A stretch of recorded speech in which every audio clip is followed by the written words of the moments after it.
اعوذ باللہ من الشیطان الرجیم بسم اللہ الرحمن الرحیم۔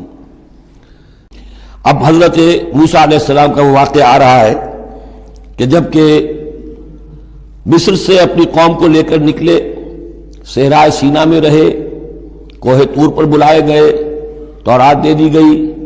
اب اس کے بعد انہیں حکم ہوا کہ فلسطین میں داخل ہو جاؤ، اور وہاں جو مشرک اور کافر قومیں آباد تھیں، فلسطی کہلاتے تھے، ان کو تم ان کے ساتھ جنگ کرو، انہیں وہاں سے نکالو، اور یہ تمہارے لیے ارض مقدس اللہ کی طرف سے موعود ہے، اس لیے کہ تمہارے ابراہیم، تمہارے جد امجد تھے، وہ یہی تھے، یہی حضرت اسحاق تھے، یہیں سے پھر حضرت یعقوب کے زمانے میں حضرت یوسف علیہ السلام جب مصر چلے گئے تھے تو یہاں سے تمہاری منتقلی مصر ہوئی تھی۔ اب جو اپنا اصل گھر ہے جاؤ اسے حاصل کرو۔ لیکن جب جنگ کا موقع آیا، پوری قوم نے کوڑا جواب دے دیا کہ ہم جنگ کرنے کے لیے تیار نہیں۔ اس پر حضرت موسیٰ علیہ السلام کے مزاج میں جو تلخی پیدا ہوئی اور طبیعت کے اندر یوں سمجھیے بیزاری کی شدت پیدا ہوئی، وہ آپ دیکھیے گا کہ ہم یہ سمجھتے ہیں کہ رسول جو ہے وہ اپنی امت کے حق میں شفقت ہی شفقت ہوتا ہے، شفقت بھی ہے، جیسے اللہ کا معاملہ رؤوف بھی ہے، ودود بھی ہے، لیکن عزیز ذو انتقام بھی ہے، انتقام لینے والا بھی ہے۔ یہ دونوں شانیں ہیں۔ رسول کا معاملہ بھی یہی ہے، شفیق بھی ہے لیکن غیور بھی ہے، دین کی غیرت اس میں ہے، آپ سے بڑھ کر اللہ کے دین کی غیرت اس میں ہے، تو آخر ظاہر بات ہے کہ آپ کے طرز عمل سے بیزاری بھی ہوگی۔ پھر ان دونوں چیزوں کو سامنے رکھیے۔ اور یہ بات ذرا میں عرض کر دوں، تھوڑی سا نکتہ ہے سمجھنے کا، کہ چونکہ اس قوم کو اب تک بہت سا تجربہ ہوا تھا معجزوں کا، پیاس لگی، ہم سورہ بقرہ میں پڑھ آئے ہیں، ایک ضرب لگی چٹان پر 12 چشمے پھوٹ گئے، کوئی محنت تو کرنی نہیں پڑی۔ بھوک لگی، من و سلوہ نازل ہو گیا۔ دھوپ لگی، سائبان جو ہے وہ ابر کا سائبان ساتھ ساتھ چل رہا ہے۔ سمندر راستے میں آیا، پھٹا، اس نے راستہ دے دیا۔ تو اس سے یہ بھی کہا جا سکتا ہے کہ اس لاڈ پیار کی وجہ سے بگڑ گئے تھے، اور یہی حکمت ہے کہ حضور کی پوری زندگی میں آپ کو اس طرح کا کوئی معجزہ نظر نہیں آتا۔ مسلمانوں، جو کرنا ہے اپنی جان دے کر، ایثار سے، قربانی سے، محنت سے، مشقت سے، بھوک جھیل کر، فاقے برداشت کر کے کرو۔ یہ بہت اہم نکتہ ہے، سمجھ لیجیے۔ یہ عادی ہو گئے تھے۔ وَإِذْ قَالَ مُوسَىٰ لِقَوْمِهِ يَا قَوْمِ اذْكُرُوا نِعْمَةَ اللَّهِ عَلَيْكُمْ إِذْ جَعَلَ فِيكُمْ أَنْبِيَاءَ وَجَعَلَكُمْ مُلُوكًا۔ اور یاد کرو جب کہ موسیٰ نے کہا اپنی قوم سے، میری قوم کے لوگوں، اور تورات سے معلوم ہوتا ہے، بک آف ایکسوڈس جو ہے 6 لاکھ کی نفری تھی ان کی جب یہ نکلے ہیں مصر سے۔ اب ان میں بوڑھے بھی، بچے بھی اور عورتیں بھی، ان کو نکال دیجئے تو کم سے کم 1 لاکھ تو ہوں گے کہ جو ایسے لوگ ہوں کہ جو جنگ کی صلاحیت رکھتے ہوں، اور نیچے جائیے برسبیل تنزل تو 50,000 تو ہوں گے، لیکن ان کا حال کیا ہوا وہ دیکھ لیجئے۔ یا قوم اذکروا نعمت اللہ علیکم، میری قوم کے لوگوں، اللہ کے اس انعام کا احساس کرو جو تم پر ہوا ہے۔ اذ جعل فیکم انبیاء، جبکہ تمہارے اندر اس نے نبی اٹھائے، یعنی خود میں نبی ہوں، میرے بھائی ہارون نبی ہیں، حضرت موسیٰ نبی تھے، حضرت یوسف نبی تھے جو آئے تھے۔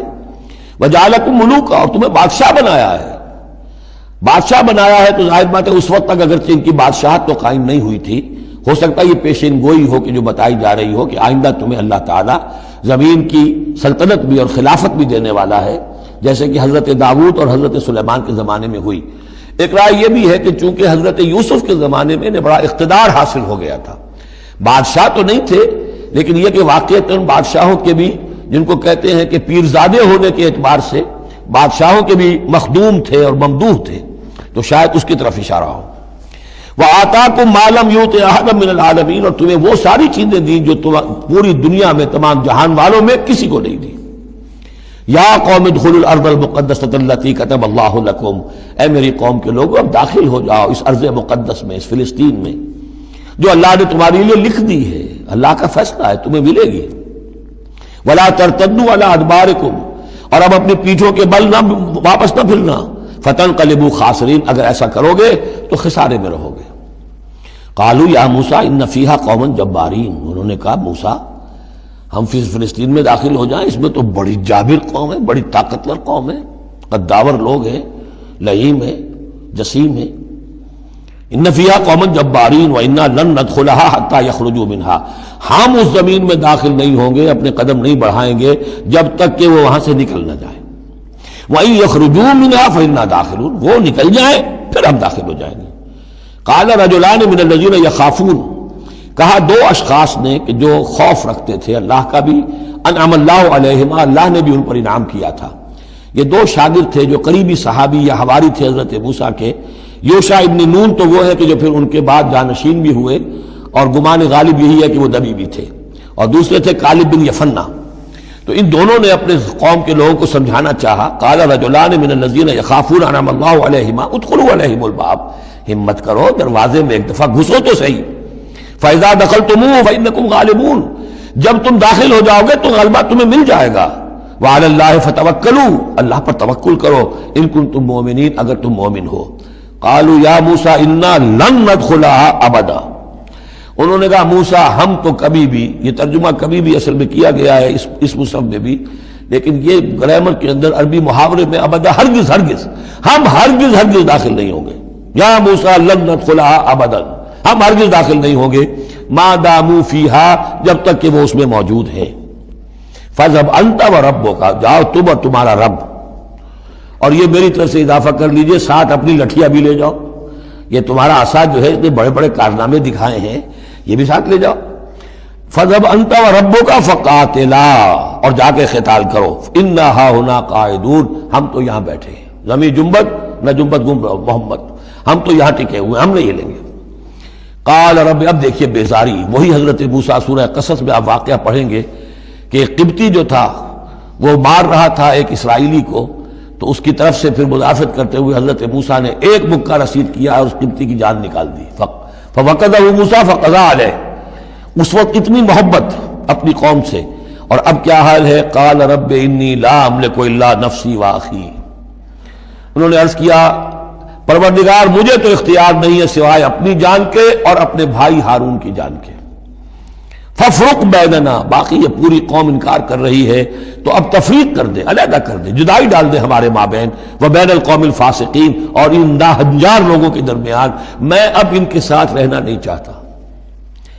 آج کی اصطلاح میں ہم کہہ سکتے ہیں میرا استعفیٰ قبول فرما لے، کہ میں اب ان کے ساتھ نہیں رہنا چاہتا، ان کی ناہنجاری، جو کچھ انہوں نے دیکھا ہے، میرے ہاتھوں سے جو معجزے دیکھے ہیں، میرے اور ان کے درمیان اب تفرقہ پیدا کر دے۔